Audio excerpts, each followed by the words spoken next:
Good Monday afternoon, and thank you for joining us on KARE 11 News Now. I'm Rena Sargentopoulos. Parts of Minnesota are drying out today after heavy rain caused intense flooding. Look at how high the water got in Austin, Minnesota earlier this morning. You could see it there touching the bottom side of that truck. The city of Waseca this afternoon says several roads are underwater and that the extent of the damage will not be known until those water levels recede. Thankfully, though, the city manager says there are no major public safety concerns in Waseca.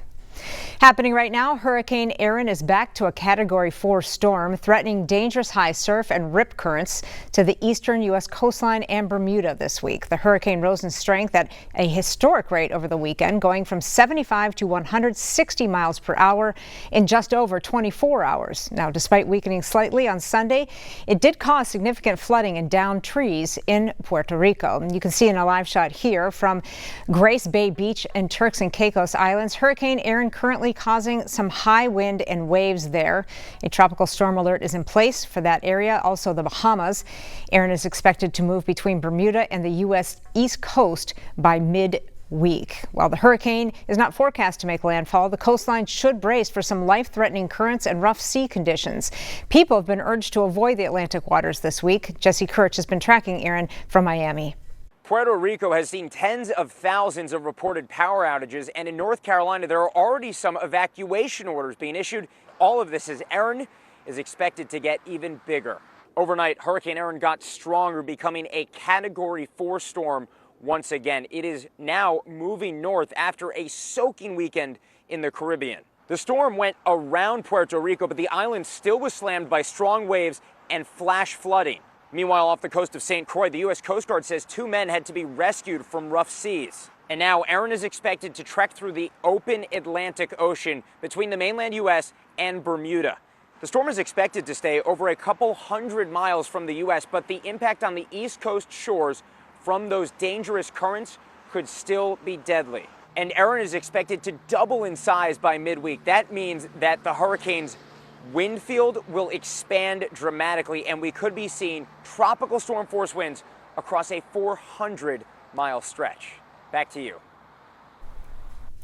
Happening today, President Trump is meeting with Ukrainian President Zelensky and European leaders. This comes after the Russia-U.S. summit on Friday afternoon. Trump met with Russia's President Putin to discuss ending the war in Ukraine, but the peace deal was not reached. Putin did, however, agree to allow U.S. security guarantees for Ukraine. In return, Ukraine would need to give up Crimea and agree to never joining NATO. Trump is expected to pressure Zelensky to agree to those conditions. However, Ukraine's president has previously said there will be no concessions of territory. Brian Abels at the White House with more. Give up Crimea and never join NATO. That is the message from President Trump to President Zelensky of Ukraine, ramping up the pressure and putting the onus on Ukraine, not Russia, to end the war. And yet, ahead of his arrival here at the White House, Zelensky still insisting that he wants a ceasefire before any deal is negotiated. President Donald Trump hosting a delegation of world leaders Monday at the White House, including Ukrainian President Volodymyr Zelensky. Their last contentious Oval Office face-to-face, still fresh in the minds of many, with hopes by all that this time will be different and a path to peace in Ukraine can be paved. But ahead of Monday's meeting, many of the same sticking points from then remain. Zelensky continuing his long insistence that an unconditional ceasefire needs to happen before negotiating a deal. It's impossible to do this under the pressure of weapons. So it's necessary to cease fire and work quickly on a final deal. That was also the position of the other European leaders meeting at the White House and agreed upon by Trump before he met with Russian President Vladimir Putin in Alaska. But after their meeting, details emerged that Trump abandoned that stance, saying enough progress was made that they could work towards a peace deal, and also adopting some of Putin's stances. Notably, in a Truth Social post, Trump saying that Ukraine can end the war right now, but must give up Crimea and any pursuit of joining NATO. All of this as the stakes remain abundantly clear. Putin, according to Zelensky, continuing his deadly attacks on Ukraine with new drone strikes overnight. And one of the items that we are told that's now on the table are security guarantees from the U.S. if Ukraine and Russia can come to a deal where Putin, in writing, agrees not to attack Ukraine again in the future.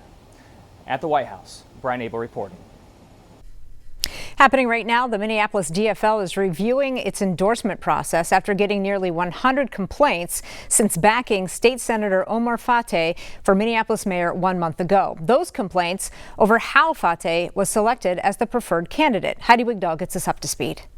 The Minnesota DFL Constitution, Bylaws, and Rules Committee, known as CBRC, held a hearing Sunday regarding the July 19th Minneapolis DFL City Convention. These challenges approach 100 in number. The system failed. Former DFL Chair Mike Erlinson says a main issue revolved around the electronic voting system. Minneapolis DFL's respondent's own brief, 176 votes were incorrectly not counted. If they had been, a third candidate, Dwayne Davis, would have been eligible for the second mayoral ballot. Because these errors were never corrected, everything that followed was likewise flawed. Minneapolis DFL says they experienced a setback when counting the first ballot for mayor when the head teller experienced a medical emergency. But Dan Thomas Commons, co-chair of the Minneapolis DFL convention, claims the challenges they faced would not have changed the outcome. To overturn an endorsement requires clear and convincing evidence that the violation was so significant that it would have materially changed the outcome. Challengers pointed to other issues, including credentialing of delegates and alternates and balloting by raising badges versus a written vote. Mayor Jacob Frey placed second in the convention to State Senator Omar Fateh, who told Kare 11 earlier this month about the endorsement process. I 100% trust the process. We have a team in the party that worked really hard. Jacob Frey's campaign says allowing the endorsements cannot stand. Allowing an endorsement to stand in light of this clear and convincing evidence, undisputed by the Minneapolis DFL, would set a terrible precedent. Like any convention, it was messy and imperfect, but it was not fatally flawed, and the endorsements should stand. New today, Democratic State Representative Cedric Frazier announced he is running for Hennepin County Attorney. Frazier represents District 43A at the State House, which does include parts of Crystal and New Hope. His run comes as current Hennepin County Attorney Mary Moriarty says she will not run for re-election next year. In her announcement, Moriarty says with over a year left in office, she will focus on doing the job of the county attorney, not trying to keep the job. Right now, Minneapolis police are investigating 4 separate shootings in the span of a few hours, Saturday night into Sunday. 4 people were shot, including a woman in her 70s. In that shooting, the woman's partner tells Kare 11 she was sitting at her dining room table when a stray bullet hit her in the stomach, requiring surgery. Police say it might have been from someone driving by. Here's the map now of where those shootings happened. You can see all 4 victims are expected to be okay, and MPD does not believe that these shootings are connected. We have some disturbing news from Utah. 2 police officers were killed overnight in Tremonton, north of Salt Lake City. The officers received a call about a domestic disturbance at a home. When they arrived, a man reportedly came out and shot the officers. The suspect also injured a sheriff's deputy and a canine dog. He was eventually taken into custody. Today, the trial is taking place for a Benton County man charged with shooting 5 officers nearly 2 years ago.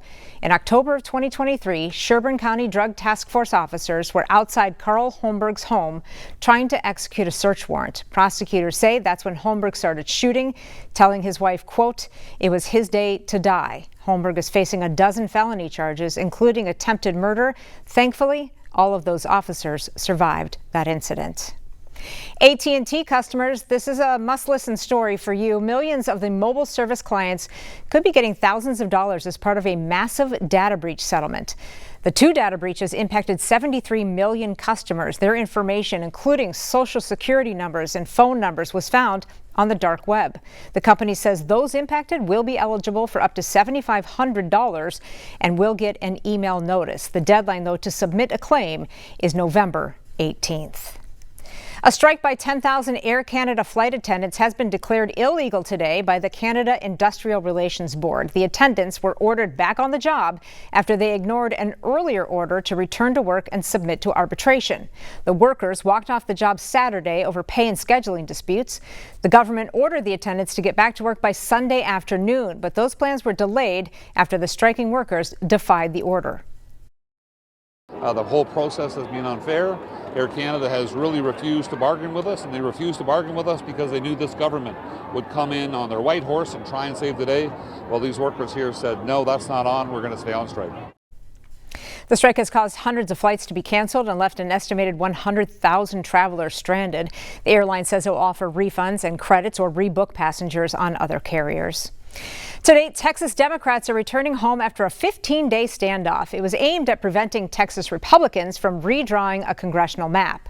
Several Democrats left Texas and fled to Illinois in protest of the passing of that measure that would have created 5 more right-leaning seats ahead of the 2026 elections. In their absence, that process was halted. To return, Democrats demanded a special legislative session in Texas and for California to be the one to propose the new maps. The 2 conditions for their return were met on Friday. The United States is suspending its visitor visa program for Gazans. The Trump administration took the step, saying that some of the applicants for the visas have ties to terrorist groups like Hamas. Secretary of State Marco Rubio said on Sunday they gathered enough evidence to pause that program. A far-right Trump ally, Laura Loomer, took credit for the suspension of the visas. She had previously claimed that people arriving from Gaza threatened U.S. national security. As of May, almost 4,000 Gazans had received visas, allowing them to temporarily enter the U.S. to seek medical and humanitarian assistance. Stick with us. More news and weather coming up after the break.